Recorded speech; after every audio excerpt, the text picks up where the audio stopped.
Ethan is a Secret Service agent from Seattle who regains consciousness in a forest after a car accident. With an injured face and feeling disoriented, he manages to make his way through the pine forest and arrives at the seemingly peaceful town of Wayward Pines, Idaho. His arrival in the town draws curious stares from passers-by, and upon entering a diner and collapsing from exhaustion, a waitress informs him where he is. Ethan wakes up in a hospital bed in Wayward Pines, where a nurse named Pam is caring for him, explaining that he suffered minor injuries in the car accident. Worried, Ethan asks about his partner, Stallings, who was with him during the accident, only to learn of Stallings' tragic death. When he asks for his cell phone and belongings, he is told they are at the police station but is encouraged to rest. Despite being the only patient in the hospital and against the advice of Pam, Ethan leaves for the police station. There, he discovers he cannot access his belongings during the day, so he goes to a nearby bar. Meanwhile, Ethan's boss, Adam, informs his wife, Teresa, that Ethan was in an accident, but they have not yet found his body. At the bar, Ethan borrows a phone from a waitress named Beverly to try and contact his family, but he is unsuccessful. Beverly sympathizes with his situation and gives him her address in case he needs more help. He tells her his identity and that he is looking for two agents, Evans and Kate, who is also his lover. Later, he notices a note from her mentioning the absence of crickets in Wayward Pines. On his way to the motel, he hears the sound of crickets, but they are coming from a hidden speaker. The next morning, with no money to pay for the hotel, Ethan visits Beverly's address, only to find an abandoned cabin with the decomposing body of Evans inside. Returning to the police station, he encounters an indifferent Sheriff Arnold, who denies having Ethan's belongings and does not respond about the body. Ethan's attempts to make calls are again futile. At the bar, Ethan finds a new bartender and the mysterious disappearance of Beverly. After an argument, Ethan is knocked out. He wakes up in the hospital once more, this time tied down. Dr. Jenkins, a psychiatrist, insists on performing surgery due to a supposed blood clot, despite Ethan's protests. Injected with a sedative, he is left in the operating room. Surprisingly, Beverly rescues him, and together they knock out Pam and escape from the hospital. They arrive at an isolated wooden house where Beverly shares her own experience. She reveals that she arrived in Wayward Pines in 1999, having been trying to escape for a year, and that she and Evans tried to flee, but he was murdered. As Ethan falls under the effect of the sedative, he tells her that it is actually 2014. Ethan wakes up to find Beverly gone. In Seattle, Adam and the investigators are baffled by the lack of evidence indicating Ethan's presence in the car during the accident. Meanwhile, in Wayward Pines, Ethan sees Kate, the other missing agent, at a nearby party. She appears older than he remembers, and Ethan cautiously follows her to a house where she enters with a man named Harold. When Ethan confronts Kate, she denies knowing him and warns him about the extensive surveillance in the town, with hidden cameras and microphones. Shockingly, she reveals she has been living in Wayward Pines for 12 years, leaving Ethan confused and alarmed. Determined to escape, Ethan steals a parked car, but his attempt to leave Wayward Pines fails as he inevitably finds himself back in the town. Frustrated, he tries to flee on foot, only to be stopped by a massive electrified wall surrounding the town. Sheriff Arnold confronts him about the car theft and dismisses his claims of being a Secret Service agent. The next day, Ethan returns to the cabin where he found his colleague's body still intact. He discovers a mysterious notebook in his friend's boot, but is interrupted by Arnold, who arrives armed and says a forensic team is on its way. Ethan is forced to leave and returns to the hotel. At the bar, he finds Beverly again. She secretly arranges a meeting and gives him money, hinting at a plan involving Evans's notebook. With the money, Ethan goes to a cafe and manages to call the Secret Service, but realizes the operator is an imposter. He becomes suspicious when the cashier quickly takes his bill. Later, Ethan tries to contact Kate at the toy store where she works. Despite his efforts, Kate remains distant and secretive, following the town's strict rules against talking about the past. Ethan's confusion grows when he visits Evans's house, and his wife denies knowing him, claiming she saw her husband commit suicide. Seeking answers, Ethan confronts Arnold, who tells him to stay at the hotel and informs him that Evans's body has been sent to the morgue. At the morgue, Ethan retrieves the notebook from Evans's clothes. In a surprising turn, Ethan sees his wife, Teresa, and his son, Ben, being brought into the hospital on stretchers, but he fails to find them anywhere. Dr. Jenkins warns Ethan that his condition is worsening and insists he needs surgery immediately. In Seattle, Teresa is increasingly anxious about Ethan's whereabouts, and her son Ben suspects he might have run off with Kate. When she contacts Adam for information, he assures her he is working on it, but explains that the details are confidential, increasing the mystery and concern for Ethan's fate. The tension rises as Ethan continues to unravel the town's mysteries. He meets Beverly at the agreed-upon location in the pine forest, where she reveals that a tracking device has been implanted in her. Together, they remove the device in an isolated stone house. Beverly also shares the terrifying truth that Sheriff Arnold publicly executed Evans as a warning to the town. Later, Ethan meets Kate again, and despite his reservations, accepts an invitation to dinner at her house with Beverly. Anticipating surveillance, he leaves the tracking chip on his hotel bed and heads to find a package hidden in the pine forest, as indicated by a map among Evans's belongings. After successfully retrieving the package, Ethan observes Arnold firing a shot from a distance into Kate's house, while Beverly remains nervous at the dinner table. Ethan searches for surveillance devices in the bathroom, and Beverly inadvertently mentions her daughter, violating the town's strict rules. Realizing her mistake, she apologizes, leading to a tense situation when all the phones in the town ring simultaneously, signaling her exposure. Ethan and Beverly hastily leave, escaping the crowd now alert to their actions. In the cemetery, Ethan instructs Beverly to retrieve the agent's package while he distracts the crowd. However, Beverly is captured by the townspeople. Ethan, hiding in a nearby house, witnesses a terrifying scene where Beverly is dragged onto a stage in front of an excited crowd. Arnold incites the crowd to punish Beverly for her escape attempt, and she is brutally executed in front of the onlookers, including Ethan. Meanwhile, Ethan's wife, Teresa, and their son, Ben, travel to Idaho to investigate Ethan's disappearance. They arrive at the Secret Service headquarters in Boise, Idaho, where Ethan was last seen. There, Teresa discovers a clue that leads to Wayward Pines. As Teresa and Ben approach the town, they are stopped by Sheriff Pope, who sabotages their car under the pretext of fixing an oil leak. The next morning, Ethan finds a truck loaded with supplies, indicating a connection to the outside world. He hides in the truck's cargo compartment, eventually emerging in a well-lit warehouse filled with workers and abandoned vehicles, including one belonging to his wife, Teresa. Inside Teresa's car, he finds personal items belonging to her and Ben, increasing his desperation and confusion about his family's whereabouts and safety. Ethan's situation becomes increasingly mysterious. As Ethan explores the warehouse, Sheriff Arnold suddenly appears and attacks him with a club. Ethan loses consciousness. He wakes up in a hospital bed. The nurse informs him that his wife, Teresa, and his son, Ben, have been brought to Wayward Pines and are now living in a house. Although very unconvinced, Ethan decides to visit his family. He feels relieved, but also apprehensive about their safety in the town. He warns Teresa not to wander or talk to anyone, not even on the phone, knowing about the town's oppressive surveillance. Ethan goes to the police station to confront Arnold and Nurse Pam, wanting to know why they brought his family to Wayward Pines. Arnold insists it's for their happiness, but Ethan, furious and distrustful, wants more answers. The argument is interrupted by a mysterious call, suggesting Arnold is just a pawn in a larger scheme. Outside the police station, Ethan meets Dr. Jenkins, who advises him to abandon any thoughts of escape. However, Ethan firmly states that he does not belong in Wayward Pines. Seeking more answers, Ethan meets with Kate in the pine forest, away from the surveillance cameras. Ben, his son, follows his father and sees the meeting, running home to tell Teresa. Kate explains to Ethan that after spending 12 years in Wayward Pines, she has resigned herself to the town's rules as the only way to survive. Returning home, Ethan is shocked to find his family missing, with only Teresa's wedding ring left behind. Desperate, he finds them near the perimeter wall, where Arnold is threatening them with a gun. In a tense confrontation, Ethan struggles with Arnold, and Ben intervenes, running over Arnold with a car. As Arnold is dying, he enigmatically warns Ethan that the truth is much worse than he imagines. Ethan takes the key to the wall, opens the gate, and a strange creature drags Arnold's body away, accompanied by a terrifying noise.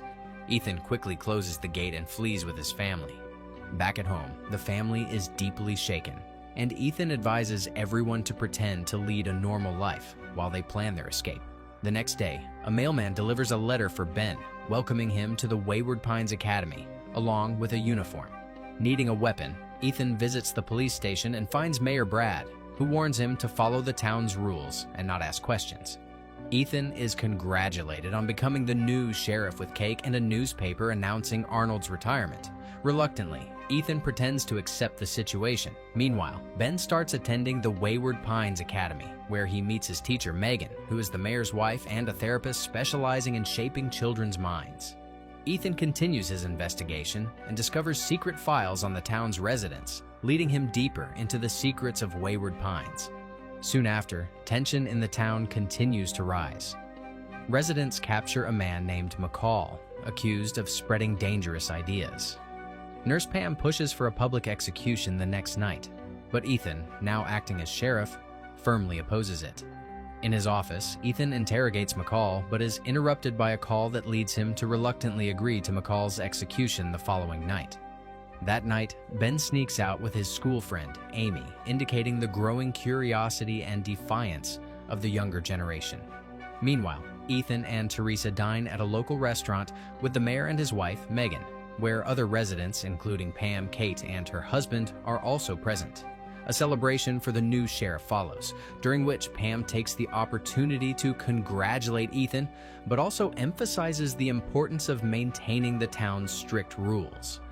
Feeling the weight of his new role, Ethan publicly declares his commitment to eradicating the true evil in Wayward Pines. After dinner, Ethan asks Teresa to return home while he secretly tries to help McCall escape from his cell. However, McCall suggests they go towards the perimeter wall near a cliff. McCall reflects on the purpose of the wall, to keep the residents in or to keep something out. In a moment of desperation, McCall embraces Ethan and runs towards the electrified wall, sacrificing himself in search of freedom.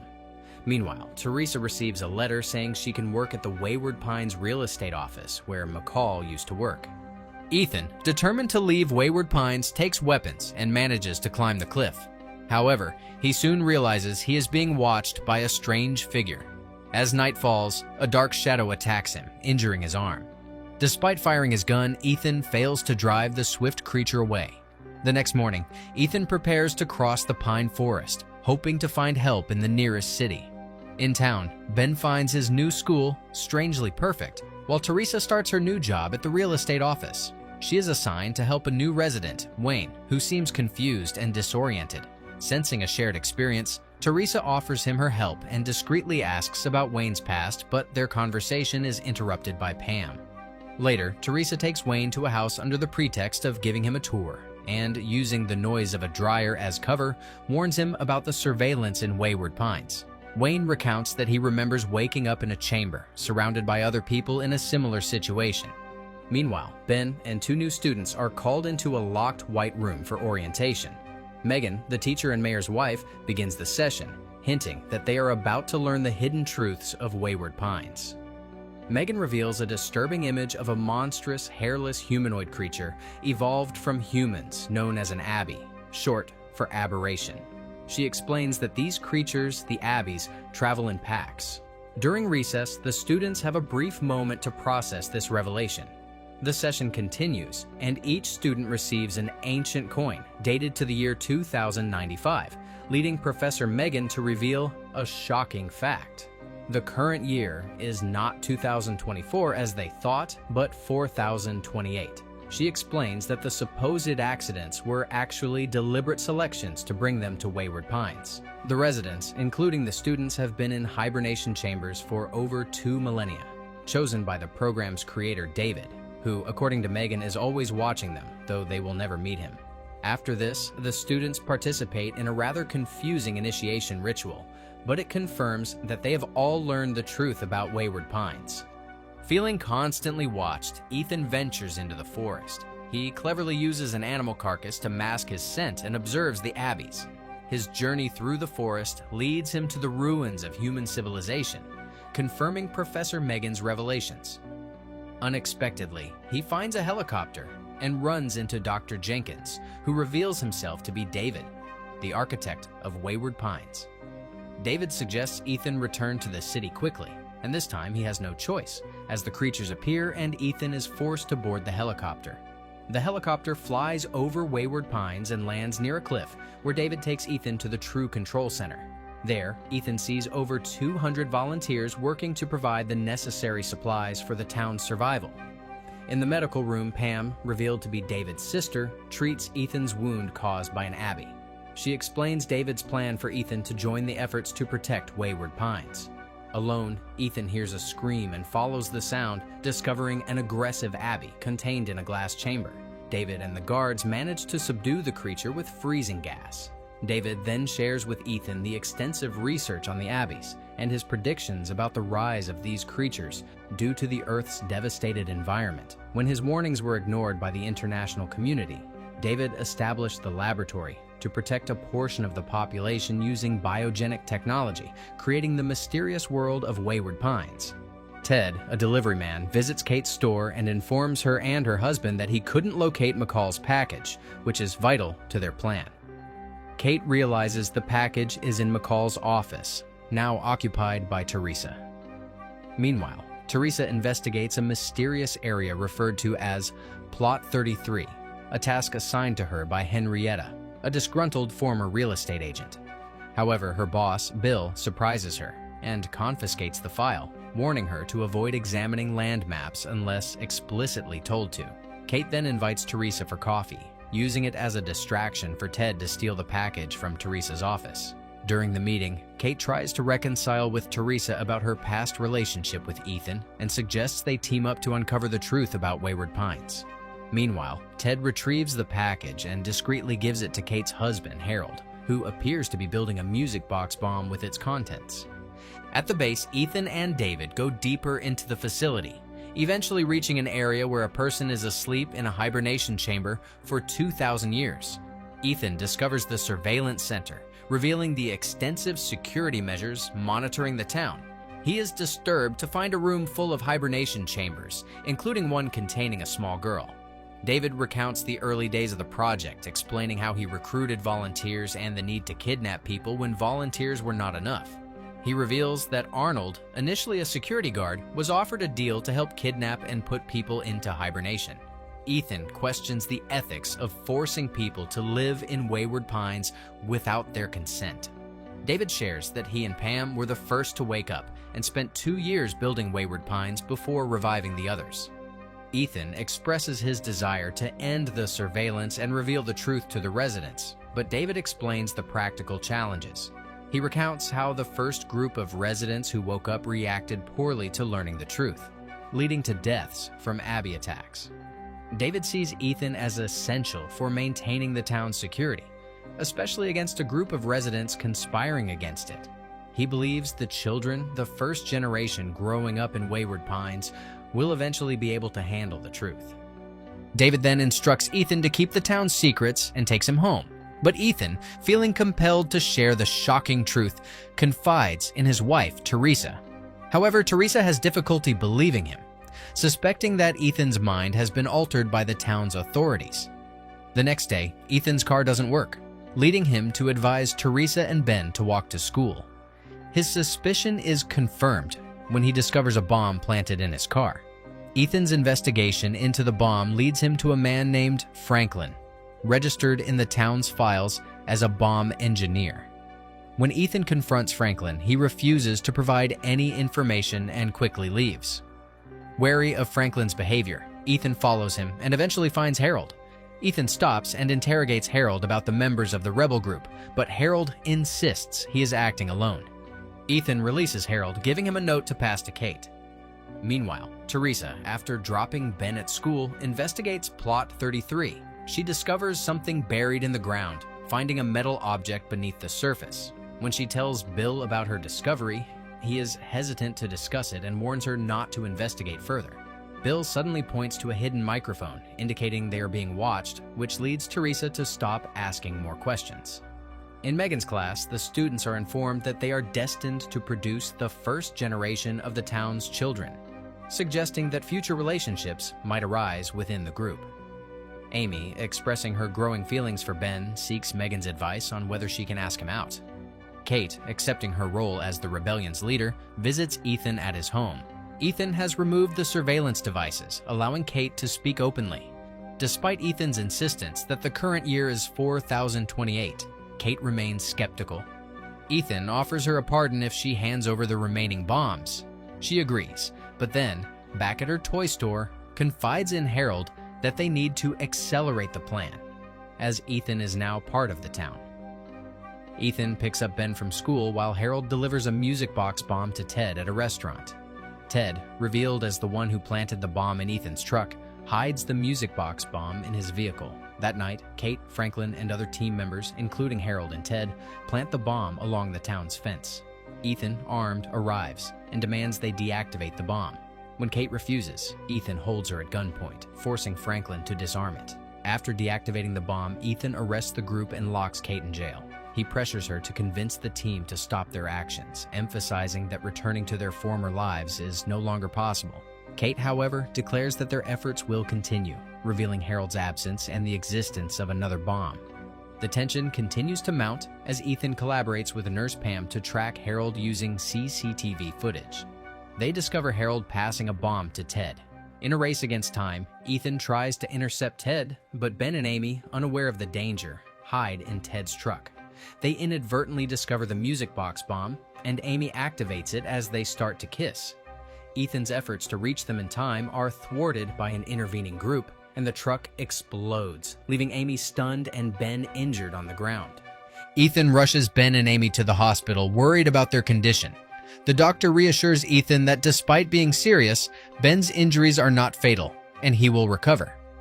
David, the head of the town, arrives at the hospital and is angered by the group's reckless actions. Pam, using her diplomatic skills, manages to calm David down. She suggests organizing a party to remind the residents of the benefits of living in Wayward Pines. Meanwhile, David notices something strange about Ruby, a coffee shop employee. Curious, he returns to headquarters to track her and discovers she has removed her surveillance chip. Ethan, seeking information, speaks with Kate, but she refuses to help, saying she wants people to be free. Suspicion grows among the town's leaders as David believes someone from the team is helping the rebels, considering the high level of surveillance in the town. He asks Pam to conduct an internal investigation. The investigation reveals that Reggie, a surveillance worker, was deleting footage of residents showing discontent and questioning the situation. Reggie defends his actions, saying it's natural for people to question their environment, which leaves David disappointed and worried. Ben, recovering in the hospital, is visited by Megan, who blames Ethan's decision to release Harold for the recent events. Elsewhere, Harold and two rebel group members, Alan and Eric, are hiding in the forest. Eric dies from his injuries from the explosion, and Alan decides to bury him outside the fence when they escape. Harold and Alan steal a truck in their desperate attempt to flee. During the celebration in town, David sees the growing unrest among the residents and asks Mayor Brad to address the crowd. However, Ethan interrupts the mayor's speech, revealing the events of the previous night and asking everyone to return home due to the threat of the criminals. David, irritated by Ethan's actions, leaves in frustration. Ethan visits Ben, who is disappointed by his father's actions, and asks if Ethan would have done the same if Harold wasn't Kate's husband. Teresa, believing Megan is influencing Ben's thoughts, decides to confront her, increasing the tension and uncertainty in Wayward Pines. Meanwhile, the tension between David and Pam escalates after Pam lies to David about Reggie's actions, saying no one on the team is doing anything wrong. David already knows that Reggie was deleting surveillance footage and considers punishing him. However, Pam argues against it, especially for team members who joined the program voluntarily. When Pam admits to lying to David, he takes her to see a different form of punishment, placing Reggie into hibernation in a chamber, showing a different method of discipline within the team. Ethan and Teresa have a heartfelt conversation in the waiting room. Ethan confesses a past mistake when he released a criminal who later bombed several cities. He explains that he couldn't reveal that confidential information to Teresa at the time, which led him to seek comfort in Kate, which eventually turned into an affair. Later, Ethan discovers a truck has been stolen and decides to investigate. Meanwhile, Teresa confronts Megan, warning her to keep her distance from her son, Ben. Kate's past is revealed through flashbacks showing her handcuffed and demanding to speak with someone in charge, only to be sedated by Pam. In another memory, Kate deceives David into believing she has accepted life in Wayward Pines, hiding her true feelings and intentions. During a visit from David, Kate confronts him about his true identity and accuses him of imprisoning people in the town. David, however, insists his actions are for safety, not freedom. Meanwhile, Harold and Alan plan to escape using the stolen truck to breach the perimeter wall. Harold, torn about leaving Kate behind, ends up letting Alan go alone, creating a diversion. Harold runs into the forest with Ethan in pursuit. Ethan captures Harold and demands information about the rest of the group. When the truck crashes into the wall, creating an opening, Alan, thrilled to escape, is quickly surrounded and devoured by the creatures in the wall's breach. Ethan confronts and kills an Abbey. Simultaneously, a student named Jason and his friends break into the sheriff's office, demanding the execution of the rebel group. David, responding to the city's growing fear and paranoia, instructs his team to repair the fence quickly. He informs Ethan that the residents, driven by fear, are clamoring for retaliation against the terrorists. David identifies Kate as the leader of the rebels and pressures Ethan to execute her to protect Wayward Pines. Ethan, committed to his moral code, takes Harold to the interrogation room, seeking information about his accomplices.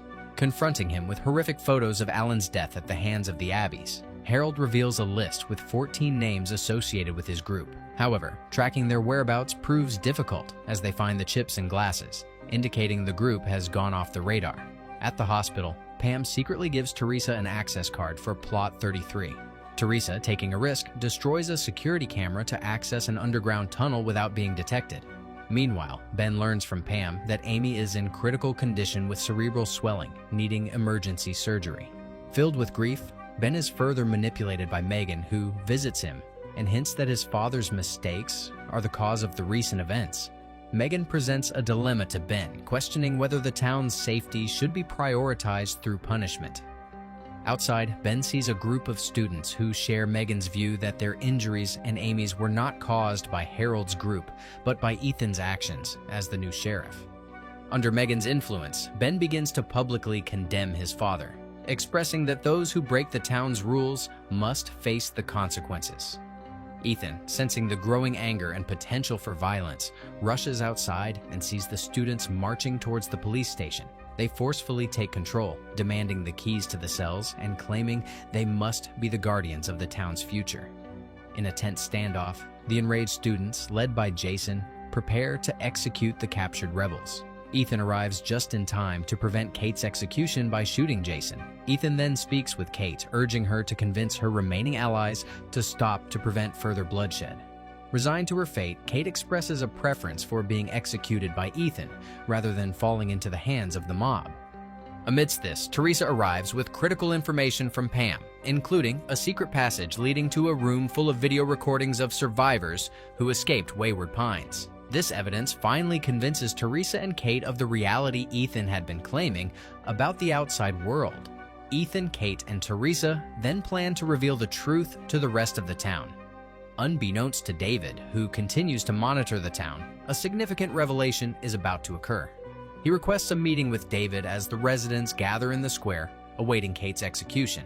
The stage is set for a pivotal moment that may alter the future of Wayward Pines and its residents. In a bold move, Ethan seizes this opportunity to reveal the truth about the origins of Wayward Pines, the true state of the outside world, and David's dictatorial regime.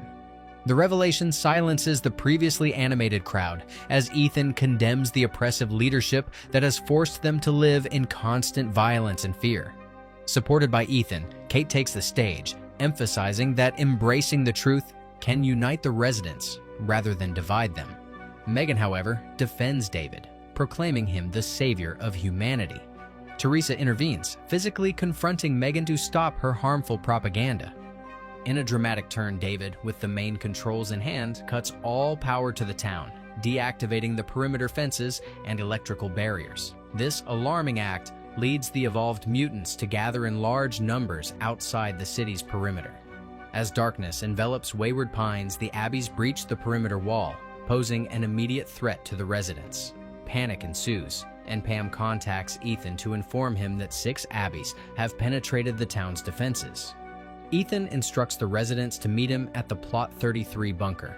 then leads Kate and the rebel group members to the police station to arm themselves, while Teresa goes to the hospital to get Ben and Amy. Simultaneously, Pam confronts David, begging him to restore order and protect the residents. David, however, insists the city needs a cleansing and plans to awaken a third group later. Despite Pam's desperate pleas, David remains unmoved and orders his security to detain her along with her team of volunteers. At the police station, Ethan and his group gather as many weapons as they can. Meanwhile, at the hospital, Teresa faces resistance from a doctor who claims Amy is too weak to be moved. However, Teresa insists on evacuating them given the grave situation. The doctor is attacked and killed by the Abbeys when he tries to check the generator. The invasion of the Abbeys unleashes chaos in Wayward Pines. Kate and the remaining members of the rebel group try to repel the Abbeys, but are overwhelmed, leading to the deaths of all except Kate. When the doctor doesn't return, Teresa looks for him, only to realize the Abbeys have invaded the hospital. She runs back to protect Ben and Amy, but they are soon attacked by the Abbeys. In a timely rescue, Ethan arrives and manages to save them, highlighting the dire circumstances and the struggle for survival against the overwhelming threat of the Abbeys in Wayward Pines. As the situation in the city becomes increasingly dangerous, the survivors seek refuge in a tunnel. Determined to find a way out, Ethan interrogates Megan about the tunnel's destination. After some hesitation, Megan reveals it leads to an elevator that takes them to David's headquarters, located in the mountains. The group, except for Megan, who stays behind waiting for other students, heads to the elevator.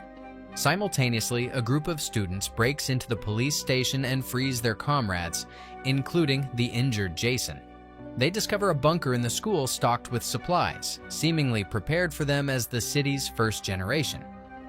At David's headquarters, Pam is forcibly placed in a hibernation chamber. Meanwhile, Ethan and Kate manage to reach the elevator and ascend to David's office. Upon arrival, they find security guards, but manage to overpower them, signaling the rest to follow.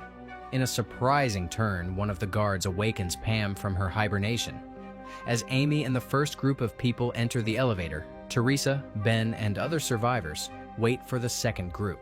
However, their plans are thwarted when the Abbeys breach the tunnel, killing Megan and advancing towards the elevator. Amy reaches the headquarters and urgently informs Ethan about the Abbey invasion. Bravely, Ethan decides to go down to confront them, allowing the rest of the group to go up the elevator. David, observing the chaos, shuts off the elevator, trapping Ethan and the group midway with the Abbeys approaching the elevator shaft. The group decides to get out and climb the stairs. Ethan stays behind to plant a bomb, intending to stop the Abbeys' advance. However, Kate points a gun at David, demanding he restore power to the elevator, but he refuses. A shot rings out, but it is Pam who shoots David, ending his reign. The creatures begin to invade the elevator, leading Ethan to make the ultimate sacrifice, detonating the bomb and saving the others, but losing his own life in the process. Ben, anxious to find his father, is knocked out. Meanwhile, Pam shows Kate the hibernation chambers, and they agree to collaborate, forming a new alliance based on mutual trust. Ben wakes up in the hospital, emerging from a coma that lasted over 3 years. He is greeted by Amy, who is now a nurse and acts as if she doesn't recognize him. Amy cautiously informs Ben that they are under constant surveillance. She reveals that 3 years and 4 months have passed since he fell into a coma, indicating that much has changed in his absence. Ben leaves the hospital to explore the city. He realizes that Wayward Pines is under the rule of the young people of the first generation. These youths have come to idolize David as a leader and savior. As Ben walks through the city, he notices changes. He observes one of the first-generation students now serving as the town's sheriff, and Ben sees a statue erected in honor of David, further cementing David's influence and ideology in the town.